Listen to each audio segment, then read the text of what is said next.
Merlin is never wrong, but you might be. Truth is, if you understand a few things about this, you can get more out of Merlin and improve your own bird identification skills at the same time. I'm going to test Merlin, and some of these tests are unfair, and the last one is really cruel. In fact, I'm testing it right now, and much to my surprise, it just passed the test. It's been saying there's a Canada warbler down behind the neighbor's house, and honestly, I didn't believe it, but now I do. Red-eyed vireo, black and white warbler, least flycatcher, scarlet tanager. No huge surprise, American robin and black-capped chickadee. The neighbors have an American redstart. Eastern wood pewee, pine warbler. I assume you know Merlin is the Cornell Lab of Ornithology's free downloadable app that can identify photos and sounds of birds. A lot of people say it makes mistakes. I've said it makes mistakes. It doesn't. It does exactly what it was designed to do. But one of the things it's designed to do, unfortunately, is to throw a whole lot of birds at you all at once, like this dawn chorus is doing to me right now. I had 19 species on Merlin in just a few minutes before I even reached the end of the driveway. I've added 5 more since I got to the mailbox.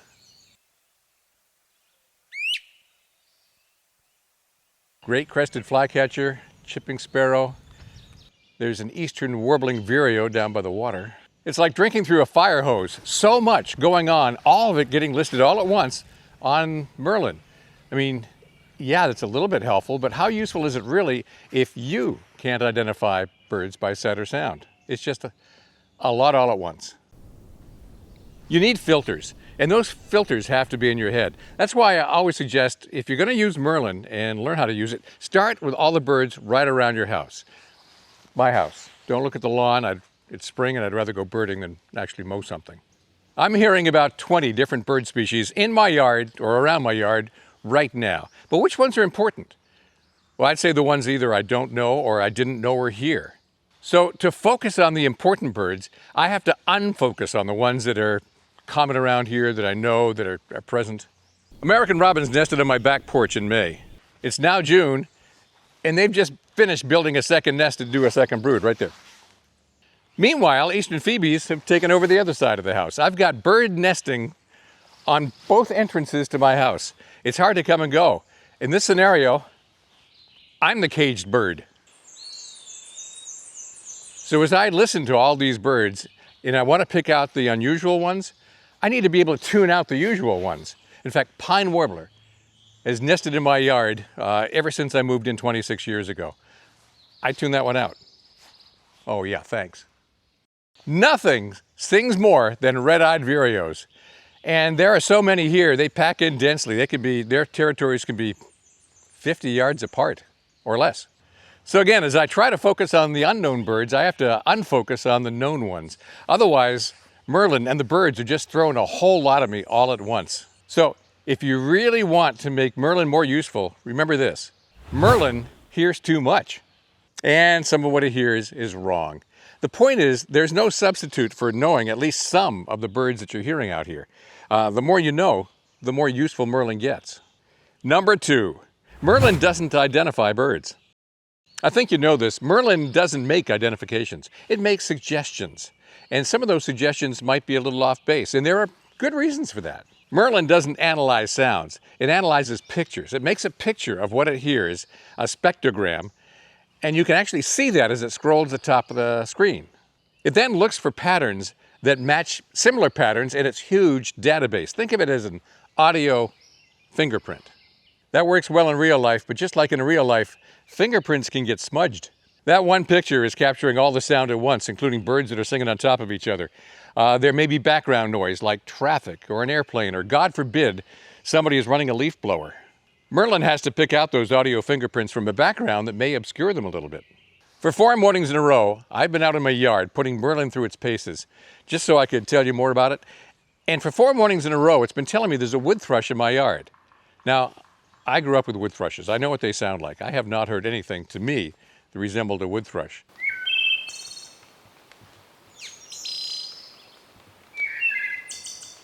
I don't know what Merlin was hearing. I've been in this house for 26 years.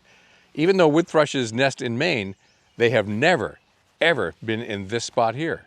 I think the challenge Merlin is having in my yard right now is it's mid-June in Maine when birds are in full song, and Merlin does okay with the songs, but they're also making a lot of babies, and there's a lot of weird noises. And I think maybe Merlin is getting some of that incorrect. Or maybe I am. Give Merlin credit for trying. Analyzing bird songs, it's pretty good at. All this other stuff, that's hard. Really? I've got veeries in the neighborhood who've been really vocal the last couple of mornings, and now it's 8:30 in the morning, and now they're just starting up?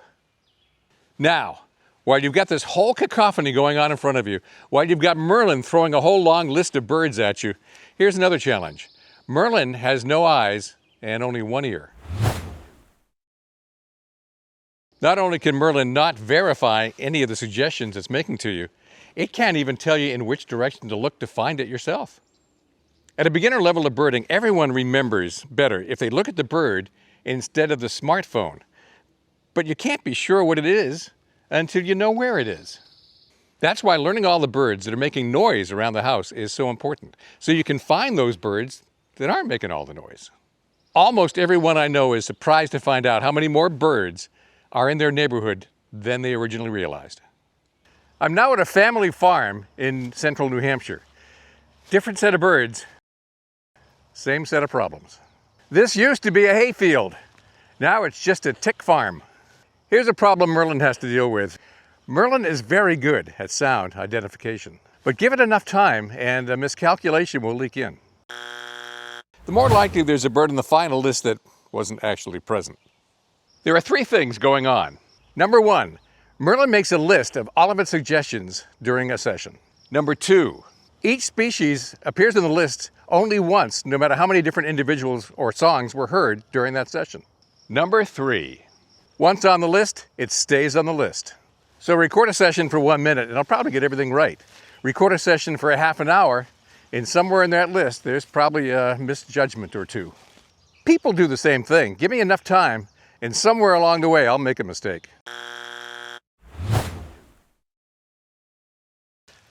Got a little problem with Baltimore Orioles. They're waking me up first thing in the morning. There's several of them in the neighborhood and they're kind of feuding.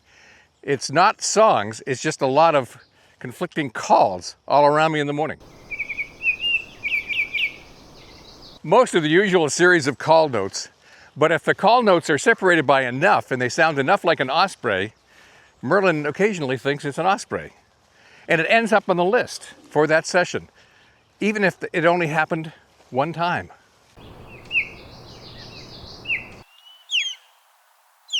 One good osprey note. Does that mean Merlin was wrong? No. Same thing happens to me. I can hear something, just one note or a small phrase, and think one thing and then realize, no, it's different. It's not what I thought. I can change my mind. Merlin can't. Once it goes on the list, it's on the list. I mean, seriously, that's how you do it. That's how I do it. You might think, is that a dark-eyed junco I hear? A second later, you think, oh, no, never mind, it's a chipping sparrow. I mean, this just happened. There's a river down there, and a common merganser just flew up over the road, around the barn, circled twice, quacking the whole way. Merlin keeps flashing, mallard, merganser, mallard, merganser. It kept waffling back and forth between the two. So let's cut Merlin some slack here. I've got 2 eyes and 2 ears. Merlin has no eyes and only 1 ear. So when that duck is circling the barn, quacking the whole way, I can see it visually, follow the quacks with my ears, and recognize what it is. Merlin can't. Sucks to be you, Merlin. Trust me, if I had only heard that duck, I would have said mallard too. They're identical. So let's give Merlin and me a challenge. This is Kennebunk Plains. It's the outwash from a glacier about 10,000 years ago at the end of the Ice Age. It's well-drained, sandy soil that you won't find much east of the Great Plains. All this beautiful habitat in southern Maine, and I don't get down here enough. So there are a lot of birds here that you don't find much in the Northeast, but they're concentrated on this unusual habitat that is very similar to what you might find in the prairie states. So there are sparrows here I don't hear very often. And Merlin and I do okay on warblers. Let's see how we do on sparrows. That's weird. It picked up the field sparrow just fine, but did not pick up the vesper sparrow, which is at the same distance with the same volume. Huh, that's weird. Oh, one thing you should not trust Merlin on, it's reporting field sparrow, which is here, and there's an eastern meadowlark behind me. And it's popping up on Merlin as unusual. In this spot? No, it isn't. Not at all. Prairie warbler is coming up as unusual. Look, Merlin does this a lot, and it's not really Merlin's fault. It doesn't mean it's rare, it means it's rarely reported. You know, in areas that aren't heavily birded or something like that, you just may get rare reports all the time from Merlin or eBird, and they're really not.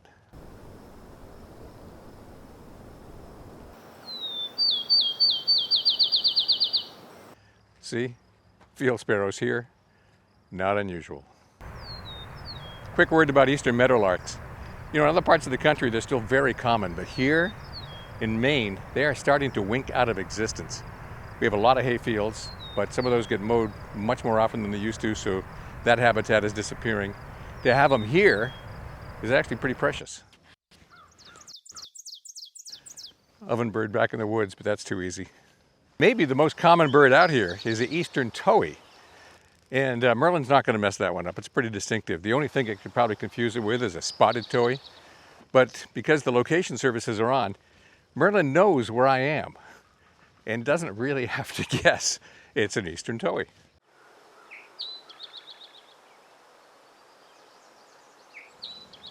Wait a minute. I think I just heard a butterfly. I'm trying to learn my butterflies by ear. Grasshopper sparrow in Maine. Rare, on the endangered species list. But in Kennebunk Plains, right there. And Merlin got it right away. All right, you know, Merlin got them all right, I got them all right. It's a tie. So once again, this is Kennebunk Plains. It was established as the first purchase made by the state under a Land for Maine's Future program because this particular spot is one of the most important, rarest habitats in the whole region. There's 1,000 acres under conservation here. 600 of that, 600 acres, is this rare habitat. There's really nothing else like it, and you can tell that by the birds that are here. And you know what? Merlin got every single one of them right. Of course, I got them all right too. But only the Pope and I are infallible. And by the way, that's the advantage you have over Merlin. Merlin can't go verify the bird it's hearing by spotting it lurking in the shadows under a bush 50 feet away. One thing that Merlin is very good at is hearing everything and charting everything it hears. So there are 14 species calling before I even leave the driveway. Merlin can catch it all and write it down for you, but it can't necessarily sort it out. And that doesn't even count the Baltimore Oriole over behind the neighbor's house that's out of its hearing. This is where the tests get more sinister. There are birds that sound very much alike, and there's probably no better combination to prove that than red-eyed and Philadelphia vireos. They sound really close. The species sound so similar that even experts have a hard time telling them apart. And in fact, that's because the Philadelphia vireos are trying to sound like a red-eyed vireo. So here's the test. Walk with me. It is 3/4 of a mile to the town line on this dirt camp road, lined with red-eyed vireos. And the test is, will Merlin tell me any of these are Philadelphia vireos? Because none of them are. There are so many here, they nest very close together. So let's start with the one that nests right above my house. Then there's the one above my neighbor's house. Then the other neighbor's house. Yeah, Maine is the pine tree state, so yeah, We have a lot of pine warblers in my neighborhood. Only gone 200 yards from the house, and there's number 4, red-eyed. No wonder they sing so much. They're packed in like sardines. One right there, and just beyond the next driveway, one right there. 5 and 6, red-eyed. Oh, for God's sakes. And another one. What are we up to, 7? How does a bird as bright orange as a Baltimore Oriole hide at the top of a tree? There you are, you little twerp. Number 8, and I almost overlooked it because, well, as I said before, if something is really common and you're straining to hear unusual things, you sort of tune out the ones that you're so used to hearing. I almost walked right by it, but that's red-eyed vireo.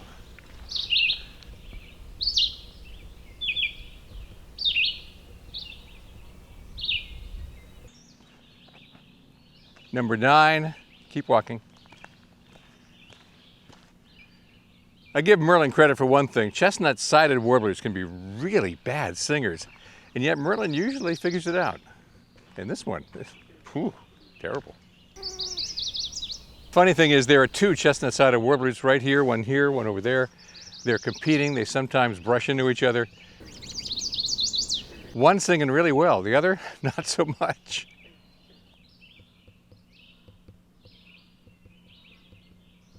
Number 10. Of course, one reason this is a cruel test is because as Merlin got more popular, there was an uptick in the number of Philadelphia vireos being reported by sound alone. And it's pretty clear some of those were just misidentifications, never really confirmed. And it was driving the eBird reviewers nuts.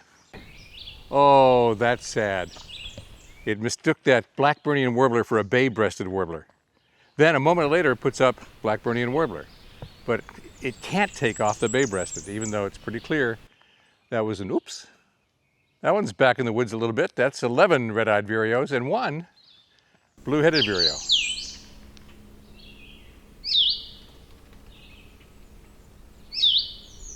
This is it, town line, 3/4 of the mile from the house, 11 red-eyed vireos, no Philadelphia vireos. Make it 12, there's one just over the line, we'll throw it in. So the obvious takeaway from this is don't report anything unusual unless you've actually confirmed it. Okay, another test. And you know this one's really unfair. This last test is cruel. Mimics. Birds that don't have their own particular songs, they just steal songs from other birds and weave them into their own tapestry. Let's do the 3 that are near me. Gray catbird.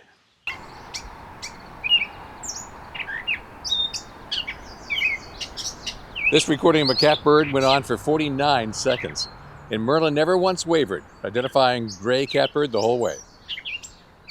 I was pretty sure Merlin would get that right. Even though the gray catbird is taking snippets from other bird songs, it has its own unique tonal quality that I was pretty sure would show up well in the spectrogram, and I've never really seen Merlin get fooled by a gray catbird. Brown thrashers. They also steal songs from other birds, and they also have their own unique tonal quality. It's a little more nasal, and they tend to repeat phrases twice. So it's different enough. I think Merlin can get it most of the time.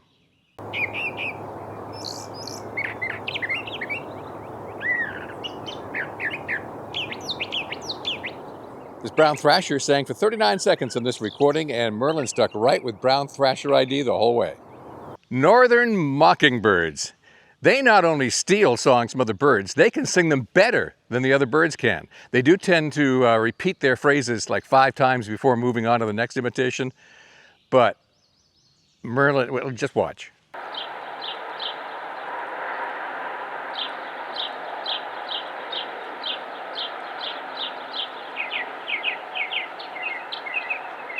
This northern mockingbird sang for 1 minute and 20 seconds non-stop, and Merlin not only didn't figure out what it was, it didn't even make a guess.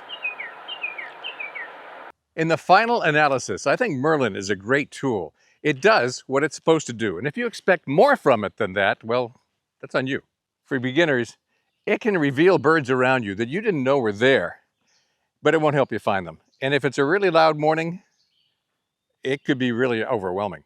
But if you can find the bird that Merlin is telling you is there and identify it by yourself and confirm it, you actually can develop your birding skills, your identification skills, faster with this tool.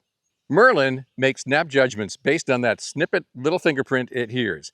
You can make a more informed decision by listening longer, multiple songs, locating the bird visually, confirming it, and changing your mind if you have to. Ultimately, use Merlin as a tool, not a crutch. Don't let your smartphone boss you around. I heard that, Bob. Oh, I'm sorry. I didn't mean anything, Gemini. I'm sorry. We talked about this, Bob. I know. I'll do better. Don't make me hurt you. I'm sorry. Go to your room.